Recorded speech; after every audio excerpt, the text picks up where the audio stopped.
बिल्कुल सुभाष चंद्र बोस की भूमिका है। देश की आजादी की लड़ाई में गांधी जी की भी भूमिका है, भारतीय राष्ट्रीय कांग्रेस की भूमिका है, सुभाष चंद्र बोस की भूमिका है, आजाद हिंद फौज की भूमिका है, द्वितीय विश्व युद्ध से उत्पन्न परिस्थितियों की भी भूमिका है। देखिए, सुभाष चंद्र बोस की भूमिका को मैं संक्षिप्त शब्दों में यही कहना चाहूंगा कि जब वो कलकत्ता चले गए और उन्होंने फॉरवर्ड ब्लॉक का गठन किया तो उन्होंने उस समय द्वितीय विश्व युद्ध प्रारंभ हो चुका था और इंग्लैंड के जो विरोधी राष्ट्र थे, जिनको हम धुरी राष्ट्र कहते हैं, जर्मनी, इटली और जापान, सुभाष चंद्र बोस को एक कथन याद आया कि आचार्य चाणक्य ने कहा था कि दुश्मन का दुश्मन हमारा दोस्त होना चाहिए। तो इंग्लैंड के शत्रु थे इटली, जर्मनी और जापान। तो सुभाष बाबू ने तीनों देशों के राष्ट्राध्यक्षों को खत लिखे और देश की आजादी की एक व्यवहारिक कार्य योजना उसमें प्रस्तुत की। जर्मनी के एडोल्फ हिटलर को, इटली के बेनिटो मुसोलिनी को और जापान में सेनाध्यक्ष थे तोजो, इनको खत लिखे और संयोग से ये खत ब्रिटिश खुफिया पुलिस के हाथ लग गए। तो सुभाष चंद्र बोस को गिरफ्तार कर लिया गया राष्ट्रद्रोह में और उनको कलकत्ता की जेल में रखा गया। जहां पर वो अस्वस्थ हुए तो उनको उनके ही निवास एल्गिन रोड पर नजरबंद कर दिया गया, जहां से वो भाग निकले पुलिस के पहरे में जियाउद्दीन पठान के वेश में।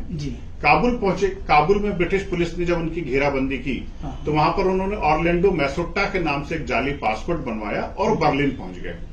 हिटलर से मुलाकात की, उनसे मदद का आश्वासन लिया और 1942-43 तक वो टोक्यो आ चुके थे।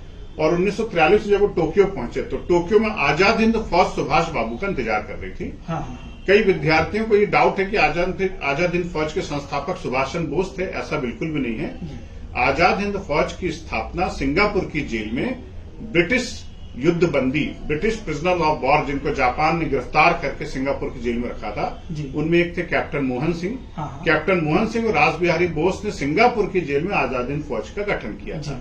जब सुभाष चंद्र बोस वहां पहुंचे तो कैप्टन मोहन सिंह ने आजाद हिंद फौज की बागडोर नेताजी को सौंप दी और नेताजी ने फौज का पुनर्गठन किया और जापान के साथ मिलकर के ब्रिटिश भारत पर हमला किया। भारत पर हमले का उद्देश्य अंग्रेजों को यहां से भगाने का था और शुरुआत में आजाद हिंद फौज को सफलता भी मिली। अंडमान निकोबार द्वीप आजाद हिंद फौज के कब्जे में आ गए। लेकिन इधर 6 अगस्त और 9 अगस्त को जब जापान में हिरोशिमा और नागासाकी पर न्यूक्लियर बम्बार्डिंग हुई तो जापान ने 15 अगस्त तक सरेंडर कर दिया। आजाद हिंद फौज का जो बैकबोन था वो टूट चुका था।